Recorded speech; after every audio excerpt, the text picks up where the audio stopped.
Hey, Magnus here, and today we're going over high frame rates and the different ways that it works off of the BMPCC 4K and off the NX1. Why am I comparing it with the NX1? Well, the NX1 is one of the few cameras that actually records in 120 frames per second in 1080p without dropping audio or autofocus settings. I think it's a competitor for one of my favorite high frame rate cameras besides the BMPCC 4K. And I'll show you why the BMPCC 4K is also a stand above the rest when compared to the NX1. Check it out.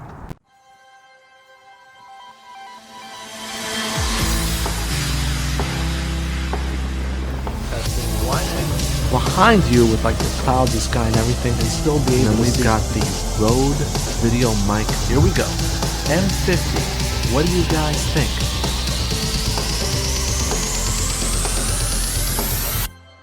Now let me start this video with saying thank you to everyone watching, and please subscribe if you like content related to cameras for video.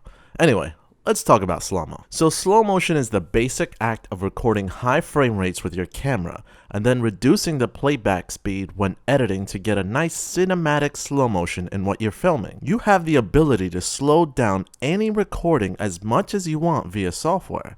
However, it will look jittery if you didn't record in a fast enough frame rate. So there are cameras out there that are designed to record at extremely high frame rates. But today, we're going to focus on the Blackmagic Pocket Cinema Camera 4K and the Samsung NX1. And here's why. I do own the GH5 and the 5D Mark IV, both of which can record high frame rates.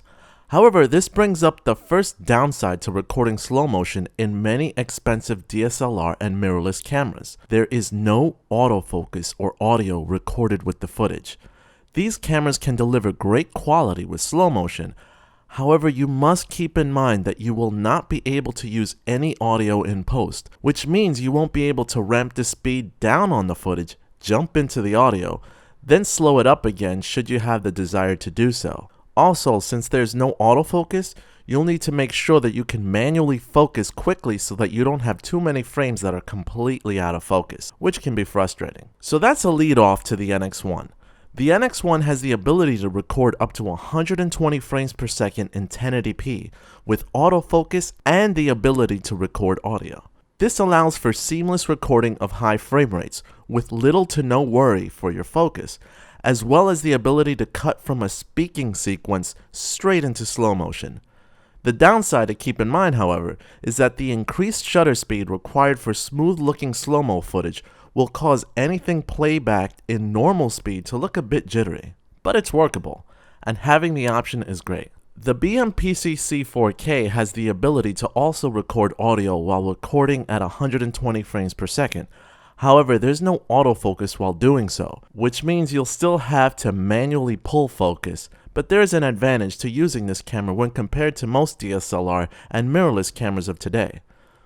Now you can't ignore that the sensor is heavily cropped in when recording 1080p, and yes, the file sizes tend to be bigger in this camera when compared to regular 1080p footage. However, the quality is outstanding. You see, what needs to be kept in mind is that when recording slow motion footage, many DSLR and mirrorless cameras of today do not increase the bitrate of the video, meaning each frame is getting half the data or less of what it would normally get when recording, causing the footage to go through extra layers of compression that make the footage look much worse than regular frame rate footage. However, the BMPCC 4K effectively increases the bitrate so that each frame you record in gets the same amount of data it would normally get no matter what frame rate you record in.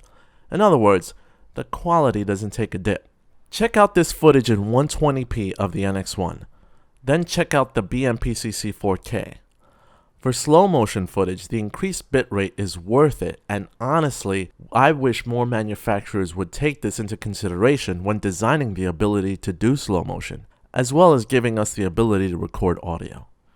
And there you have it. That's my opinion on slow motion and why I think more companies should try to put extra features in slow motion instead of continually trying to get a faster frame rate. Let's focus on what we have and get it to work more conveniently, like autofocus and like recording sound with it, so you can get a lot of things that you can work with. But that's my opinion. Let me know what you guys think in the comments down below. Like, share, and you can make my day if you subscribe today. This is Magnus, and I'm out. See you guys later.